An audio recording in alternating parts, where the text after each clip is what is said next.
I decided, and my dance began in ways I had not foreseen. From Latium, I lifted my hands to perform my first movement. Little did I know that the halo of my dance and the echo of my voice would stretch across ages and lands. Until the dance subsided, the edges of my skirt gently came to rest within the walls of Vatican City.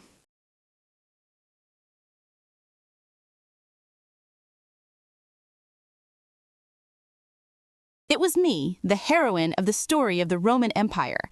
I was founded in the villages of Latium in Italy, and the time had come for me to leave my indelible mark not only in Europe, but across the entire Mediterranean basin and the surrounding civilizations. Have you ever heard of the Byzantine Empire? It was nothing but the eastern part of my realm, where many of the people in the Levant still preserve a rich history of me.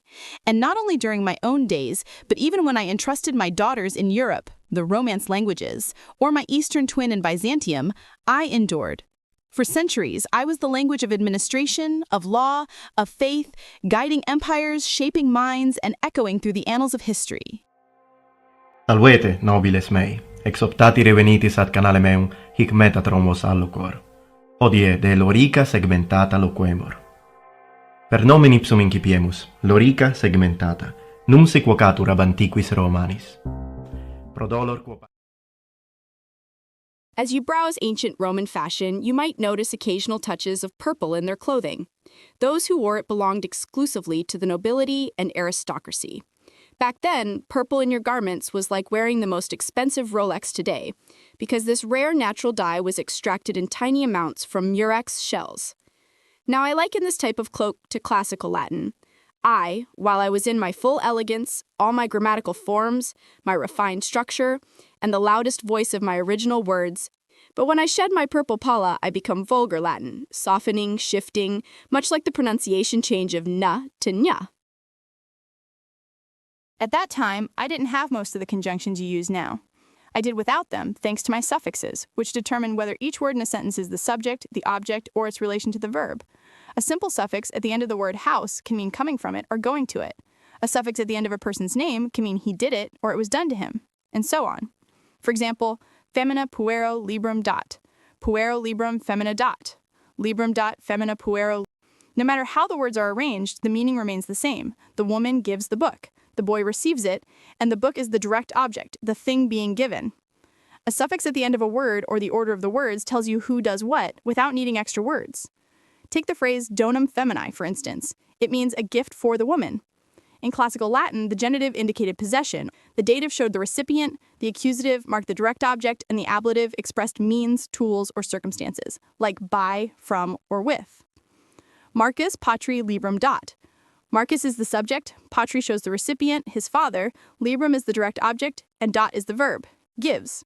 The dative alone indicates the recipient, without any preposition, rather than saying Marcos del libru a patre. It was enough to say Liber Marci instead of Libru de Marcos later. I lingered across Europe until the 5th century, 476 CE, when the Roman Empire finally fell. At first I was startled, but soon I looked around and saw that my classical self still ruled in all official and important writings. My voice and my form carried majesty and glory.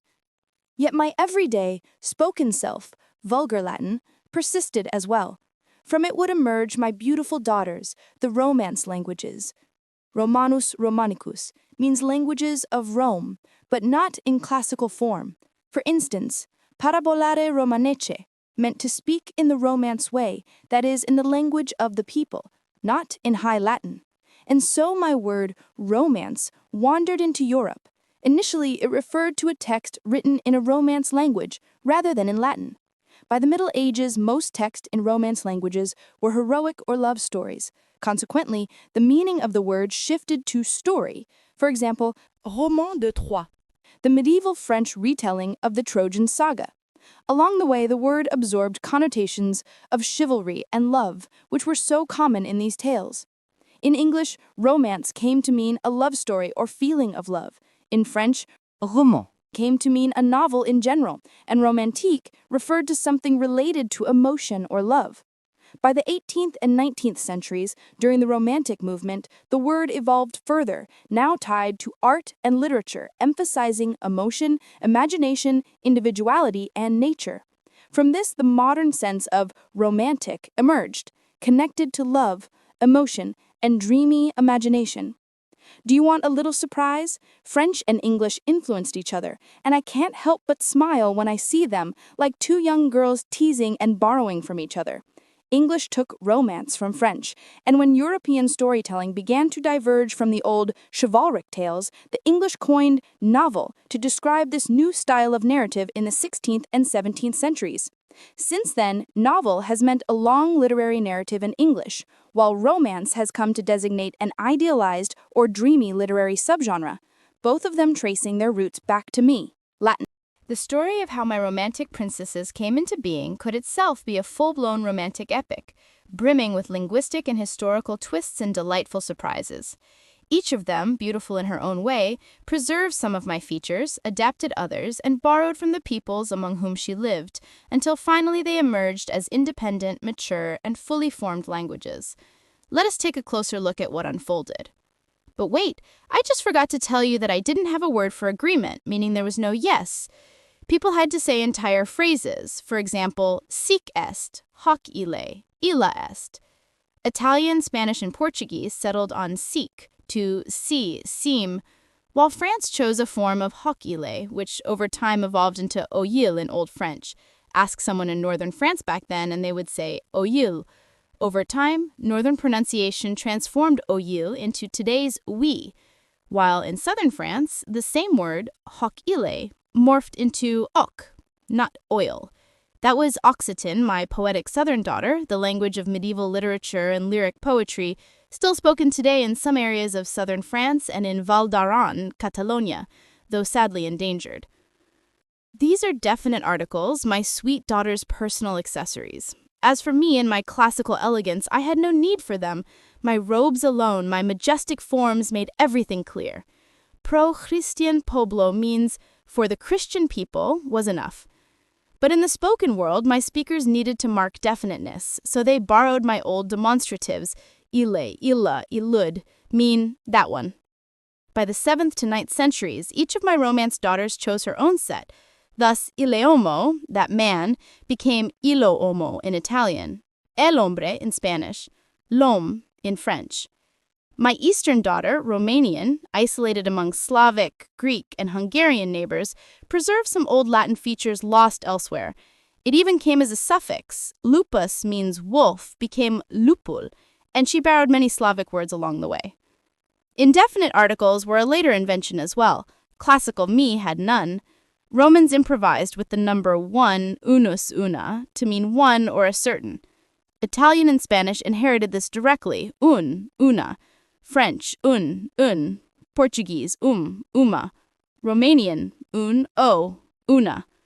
I did, however, have quidam, meaning a certain person or somebody unknown, a literary way to point to a vague figure. Quidam vir means a certain man, or a man of sorts. With the rise of unus una as the everyday indefinite article, quidam became rare, reserved for literature or late Latin, still occasionally used to give that mysterious, elegant flair. Quidam vir venit, as if whispered from my past. Sometimes I feel like my story with my daughters really captures most of the phonetic adventures that happen in languages. Take, for instance, the curious dance of b and v. I had habere, meaning to have, which my Italian daughter softened to avere, my Spanish daughter stretched to haber, and my French daughter coquettishly transformed into avoir. The b between vowels would gently slip into a v, as if sighing softly between words. The same for liber, becoming libro or livre, debre to dovere, deber or devoir, and probare to provare, probar or prove. Or, let's not wander too far. Let's return to a place etched in my oldest memories, the Tiber River. In my own tongue, it was Tiberis. An Italian, ever playful, grew it into Tivere, all modern and lively. And the birth of W. Have I not told you this little secret? In my classical form, I had only 23 letters. Some letters carried double lives. V, for instance, could sing both the sound of V and U. My Germanic cousins needed a new sound, so they doubled these letters, until finally the little W settled into its own place, proud and distinct. It seems my daughters have always followed fashion, indulging in a lot of linguistic makeovers. Take the curious loss of nasals, for instance. Sometimes the ends of my scarves, those final M sounds in the accusative or at the ends of words, were trimmed in polysyllabic words, leaving only N in monosyllables.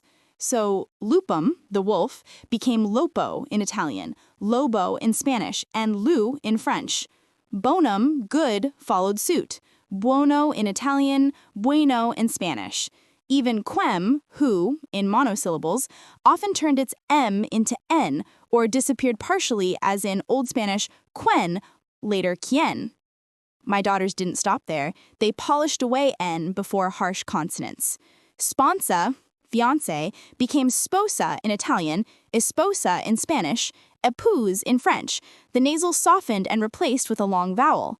My masculine us endings sometimes vanished, sometimes returned, especially in proper names. Filius to fils in French, Deus to Dios in Spanish, Carlos to Carlos or Charles, Marcus to Marcos, Jacobus or Julius to Jock or Jules.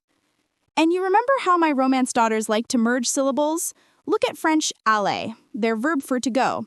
It's a hybrid of 3 words: ira, the general idea of movement, videre, the literal act of stepping along a path, and ambitare, the notion of roaming back and forth. Ask any student of French and they'll blink in surprise at the variety, but now you know why. Then came the grand palatalization. C and K were once indistinguishable, as in calende. Romance languages almost always replaced K with C, and before front vowels, the sound softened beautifully. Centum, in Latin, became cento in Italian and ciento in Spain. Clusters like nca were simplified. Sanctus became santo in Italian. But the boldest makeover was my French daughter, a touch inspired by her Gaulish and Frankish neighbors, the nasal vowels. She took the old N and M endings and turned them into vowels sung through the nose. Bonum became bon in French. Panem became pay in French, and anum became ah in French. Meanwhile, my Spanish daughter played with her Arabic neighbors in Al-Andalus, exchanging thousands of words, though without fundamentally altering her phonology, except for preserving that strong, proud sound that faded in her sisters' tongues. Ah, how I glow with pride when I look upon my daughters, my Romance princesses, each of them a spark of my essence, carrying pieces of my elegance, my wisdom, my voice. Once I was the language of scholars, of learned minds scattered across distant European lands. Though the common folk could not understand one another, they all understood me. In those days, my words were carried with reverence, my scripts etched into official records and documents, for who dared to tamper with the sacred majesty of Latin? My very presence demanded respect. My form alone conferred authority. And yet, beneath all that solemnity, there was beauty, refined, poised, and timeless. A certain elegance, a subtle art in the curves of my letters, a whisper of grandeur in every phrase. I am nostalgia itself, the memory of centuries when thought and science bore my stamp. I am the quiet pride of the Renaissance, the pulse beneath treaties and chronicles, the echo of minds striving for knowledge across the continent. Though I have shrunk to the tiny space from which I first emerged, the Vatican, my cradle, I feel myself in every corner of modern Europe, in the elegance of her streets, the nobility of her manners, the wisdom etched into her libraries, in every trace of learning and refinement. I am there. My touch lingers in the very air of this continent, a spectral grace, subtle yet omnipresent. I am Latin, and in every beautiful detail of Europe, you can still sense my hand, my legacy, my everlasting presence. Bene, nobiles mei, sper foreut haec pellicula tibi plaquerit, et si ita mementote, pollice probando favendum, subscribendusque esse meo canali ad plura metatronis, et mementote, Metatron, suas alas pansit. Volete.